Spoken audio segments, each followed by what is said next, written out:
Ambassador ಆಗಬೇಕು ಅಂತ campaign ಶುರುವಾಗಿದೆ. ನೋಡಿ, ನಾವು ನಮ್ಮ ಹಿಂದೆ ಇದ್ದಿದ್ದು ಮೈಸೂರು ಸೋಪ್ಸ್ ಆ್ಯಂಡ್ ಡಿಟರ್ಜೆಂಟ್ಸು ಇವಾಗ ಕರ್ನಾಟಕ ಏನು ಪುನಃ ನಾಮಕರಣ ಆಯಿತು, ಆ ಸಂದರ್ಭದಲ್ಲಿ KSDL ಆಗಿ ಒಂದು ಮಾದರಿ ಸಂಸ್ಥೆಯಾಗಿ ಅದು ಮುಂದುವರಿತಾ ಬಂದಿದೆ. ಅವರು ತಮ್ಮ ಏನು ಮಾರ್ಕೆಟಿಂಗ್ ದೃಷ್ಟಿಯಲ್ಲಿ ತಮ್ಮನ್ನ ಭಾಟಿಯಾ ಅವರು ಬಾಲಿವುಡ್ಡಿನ ಒಬ್ಬರು ನಟರು ಅಂತ ನಟಿ ಎಂದು ಗುರುತಿಸಿ ಅವ್ರನ್ನ ಬ್ರ್ಯಾಂಡ್ ಅಂಬಾಸಿಡರ್ ಆಗಿ ಗುರುತಿಸಿದ್ದಾರೆ. ನಮ್ಮ ವಿರೋಧ ಅಥವಾ ನಾವು ಏನಕ್ಕೆ ವಿರೋಧ ವ್ಯಕ್ತಪಡಿಸಿರೋದು ಒಂದೇ, ಇದು ಕನ್ನಡಿಗರ ಲಾಭಕ್ಕಾಗಿ ನಿರ್ಮಾಣ ಆಗಿರುವಂಥದ್ದು ಸಂಸ್ಥೆ, ಮೈಸೂರು ಬ್ರ್ಯಾಂಡ್ ದೃಷ್ಟಿಯಲ್ಲಿ ನಿರ್ಮಾಣ ಆಗಿರುವಂಥದ್ದು ಒಂದು ಸಂಸ್ಥೆ. ಹೆಚ್ಚು ನೀವು ಕನ್ನಡಿಗರನ್ನೇ ಗುರುತಿಸಿ ಕನ್ನಡಿಗರ ಒಂದು ಪ್ರೋತ್ಸಾಹಕ್ಕಾಗಿ ಬಳಸಬೇಕಾಗಿರುವಂಥದ್ದು ಸಂಸ್ಥೆ. ಈ ಒಂದು ತತ್ವದೊಂದಿಗೆ ಇದು ಸ್ಥಾಪನೆ ಆಗಿರೋ ಸಂದರ್ಭದಲ್ಲಿ ನೀವು ಕನ್ನಡಿಗರನ್ನ ಗುರುತಿಸಿ ಅವ್ರಿಗೆ ಪ್ರೋತ್ಸಾಹ ಕೊಡಬೇಕಾಗಿರೋದು ಈ ಬ್ರ್ಯಾಂಡಿನ ಉದ್ದೇಶ. ಅದರ ಜೊತೆಗೆ ಈಗ ಹಲವಾರು ಉದಾಹರಣೆಗಳಿದ್ದಾವೆ. ಕನ್ನಡ ಇದು ಸ್ಯಾಂಡಲ್ವುಡ್ಡಿನ ನಟರೇ ಇರ್ಬೋದು, ಅವರು ಇಡೀ ಭಾರತದಲ್ಲಿ ಸಮಸ್ತ ಭಾರತೀಯರು ಮೆಚ್ಚಿರ್ತಕ್ಕಂಥ ನಟರಿದ್ದಾರೆ. ಅದ್ರ ಜೊತೆಗೆ ಸ್ಪೋರ್ಟ್ಸ್ಮೆನ್ನು ಕೂಡ ಇದ್ದಾರೆ. ಮತ್ತು ಇದೇನು ಬರೀ ಮಹಿಳೆಯರಿಗೆ ಸೀಮಿತ ಆಗಿರುವಂಥದ್ದು ಒಂದು ಸೋಪ್ ಅಲ್ಲ. ಸೊ ಇದೆ ಬೇರೆ ಬೇರೆ ಈ ಜೆಂಡರ್ ವೈಸು ಕೂಡ ನೀವು ಗುರುತಿಸ್ಬೋದು. ಮತ್ತು ನೀವು ಅನೇಕ ಕನ್ನಡಿಗರೇ ಇದ್ದಾರೆ ಇದಕ್ಕೆ ಬ್ರ್ಯಾಂಡ್ ಅಂಬಾಸಿಡರ್ ಆಗಿ. ನಮ್ಮ ಕ್ರಿಕೆಟರ್ಗಳು ಇರ್ಬೋದು, ನಮ್ಮದೇ ಆದ ಸ್ಯಾಂಡಲ್ವುಡ್ ಆರ್ಟಿಸ್ಟ್ ಇರ್ಬೋದು, ಇಡೀ ಭಾರತದಲ್ಲಿ ಅವರು ಪ್ರಖ್ಯಾತ ಅಂತ ಹೇಳ್ಬೋದು. ಸೊ ಅದಕ್ಕಾಗಿ ಈ ಸಂದರ್ಭದಲ್ಲಿ ಅವರು ಯಾರು ಈ ತೀರ್ಮಾನಕ್ಕೆ ಬಂದಿದ್ದಾರೆ ಅಂತ ನಾವು ಪ್ರಶ್ನೆ ಮಾಡಿದ್ವಿ.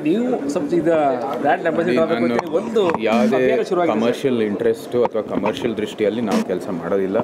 ಮುಂಚೆನೂ ಕೂಡ ಈ ಒಂದು ರಾಜಕೀಯ ವೃತ್ತ ಜೀವನ ಶುರು ಮಾಡೋಕ್ಕೆ ಮುಂಚೆನೂ ಕೂಡ ಸರ್ಕಾರದ ಕೆಲವು ಪ್ರವಾಸೋದ್ಯಮ ಇರ್ಬೋದು ಇತ್ಯಾದಿ ಎಲ್ಲನೂ ಕೂಡ ನಾವಾಗೆ ಅದಕ್ಕೆ ರಾಯಭಾರಿ ಅಂತಲ್ಲ, ಬಟ್ ಅದರ ಪ್ರೋತ್ಸಾಹ ದೃಷ್ಟಿಯಲ್ಲಿ ಕೆಲಸವನ್ನು ಮಾಡಿದ್ವಿ. ಸೇವೆ ಮಾಡೋಕ್ಕೆ ನಾವು ಯಾವಾಗಲೂ ಸಿದ್ಧ. ಆದರೆ ಇಂಥ ಕಮರ್ಷಿಯಲ್ ಆಗಿ ಬ್ರ್ಯಾಂಡ್ ಅಂಬಾಸಿಡರ್ ಆಗೋದು ನಾವಂತೂ ಮಾಡೋದು. ಮೈಸೂರು ಸ್ಯಾಂಡಲ್ ಬ್ರ್ಯಾಂಡ್ ಇಂಥವ್ರಿಗೂ ಬ್ರ್ಯಾಂಡ್ ಅಂಬಾಸಿಡರ್ ಬೇಕಾಗಿತ್ತ? ಅದರ ಅನಿವಾರ್ಯತೆ ಇದೆಯಾ ಮೈಸೂರು ಸ್ಯಾಂಡಲ್ಗೆ? ಬ್ರ್ಯಾಂಡ್ ಅಂಬಾಸಿಡರ್ ಬೇಕಾಗಿದೆಯೋ ಇಲ್ಲೋ ಅದು ತಜ್ಞರು ತೀರ್ಮಾನ ಮಾಡ್ತಾರೆ. ನಮ್ಮ ಅಭಿವೃದ್ಧಿಯಲ್ಲಿ ಈ ಯಾವ ಸಂಸ್ಥೆ ಯಾವ ದೃಷ್ಟಿಯಲ್ಲಿ ಅದು ಸ್ಥಾಪನೆ ಆಗಿದೆ, ಯಾವ ತತ್ವದೊಂದಿಗೆ ಅದು ಸ್ಥಾಪನೆ ಆಗಿದೆ, ಯಾವ ಉದ್ದೇಶದಿಂದ ಸ್ಥಾಪನೆ ಆಗಿದೆ, ಇದು ಮೈಸೂರು ಮತ್ತು ಇವತ್ತಿನ ಮೈಸೂರು ಅಂದರೆ ಇವತ್ತಿನ ಅವತಾರ ಕರ್ನಾಟಕ, ಅದರ ಲಾಭಕ್ಕಾಗಿ ಆ ಒಂದು PSU ಆಗಿ ಒಂದು ಪಬ್ಲಿಕ್ ಸೆಕ್ಟರ್ ಆಗಿ ಅದು ಮುಂದುವರಿತಾ ಬಂದಿದೆ.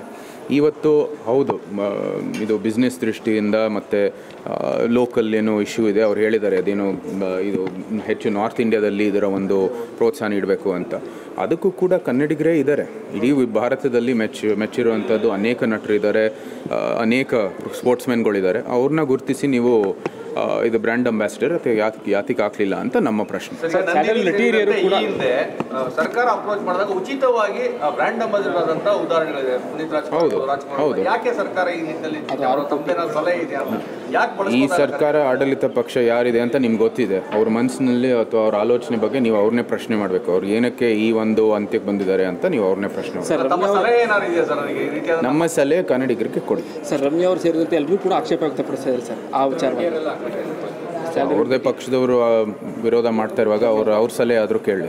ಅಲ್ಲ, ಸರ್ಕಾರಕ್ಕೆ ಈ ದೇಶದಲ್ಲಿ ಗುರುತಿಸುವಂಥ ಕನ್ನಡಿಗರಿಗೆ ಇಲ್ಲ ಅಂತ ಮನಸ್ಸು ಬಂದಿದೆ ಅಂತ. ಕನ್ನಡಿಗರಿಗೆ ಮಾಡಿದ ಅವಮಾನ ಥರದ ಕಾಣ್ತಾ ಇಲ್ಲ. ಒಂದು ವೇಳೆ ಆ ಥರ ನೀವು ಆ ದೃಷ್ಟಿಕೋನದಿಂದ ನೋಡೋಂಗೆ ಹೋದರೆ ಹೌದು, ಅದು ಸತ್ಯನೇ. ಆದರೆ ನನ್ನ ದೃಷ್ಟಿಕೋನ ಇದೇನೆ, ಸ್ಥಾಪನೆ ಆಗಿರೋ ಸಂದರ್ಭದಲ್ಲಿ ಇದು ಒಂದು ಕನ್ನಡ ಬ್ರ್ಯಾಂಡ್, ಕನ್ನಡಿಗರ ಬ್ರ್ಯಾಂಡ್. ಇದು ಮೈಸೂರು ಬ್ರ್ಯಾಂಡು, ಇವತ್ತಿನ ಅವತಾರ ಕರ್ನಾಟಕದ ಬ್ರ್ಯಾಂಡ್. ಇದು ಕನ್ನಡಿಗರ ಪ್ರೋತ್ಸಾಹಕ್ಕಾಗಿ ಶುರು ಮಾಡಿರೋದು. ಸಂಪೂರ್ಣವಾಗಿ ಇದಂಥ ಏನೇನು ವ್ಯಾಪಾರ ಆಗುತ್ತೆ ಅದು ಕನ್ನಡಿಗರಿಗೆ ಲಾಭ ಆಗಿರುವಂಥ ದೃಷ್ಟಿಯಲ್ಲಿ ಶುರು ಮಾಡಿರೋದು, ನಿರ್ಮಾಣ ಮಾಡಿರೋದು. ಈ ನಿಟ್ಟಿನಲ್ಲೂ ಸಹ ಇಂಥ ಒಂದು ಬ್ರ್ಯಾಂಡ್ ಅಂಬಾಸಿಡರ್ ಏನೋ ಪದವಿ ಬರುತ್ತೆ, ಅದು ಒಂದು ಅವಕಾಶ ಕನ್ನಡಿಗರಿಗೆ ಇನ್ನೂ ಒಂದು ಪ್ರೋತ್ಸಾಹ ಕೊಡೋ ದೃಷ್ಟಿಯಲ್ಲಿ ಅದು ಒಂದು ಅವಕಾಶ ಕೊಟ್ಟಿದೆ ಇಲ್ಲಿ. ಸೊ ನೀವು ಕನ್ನಡಿಗರಾಗಿ ಬ್ರ್ಯಾಂಡ್ ಅಂಬಾಸಿಡರ್ನ ಗುರುತಿಸಿದರೆ ಅದು ಒಂದು ಡಬಲ್ ಒಬ್ಜೆಕ್ಟಿವ್ ಆಗುತ್ತೆ ನಿಮಗೆ. ಏನಂದರೆ, ಒಂದು ನಿಮ್ಮ ಬ್ರ್ಯಾಂಡನ್ನು ಕೂಡ ನೀವು ಬೆಳೆಸ್ಬೋದು, ಒಬ್ಬ ಕನ್ನಡಿಗರಿಗೂ ಕೂಡ ಒಂದು ಒಳ್ಳೆ ನ್ಯಾಷನಲ್ ಕವರೇಜನ್ನು ಕೂಡ ಕೊಡ್ಬೋದು. Thank you sir.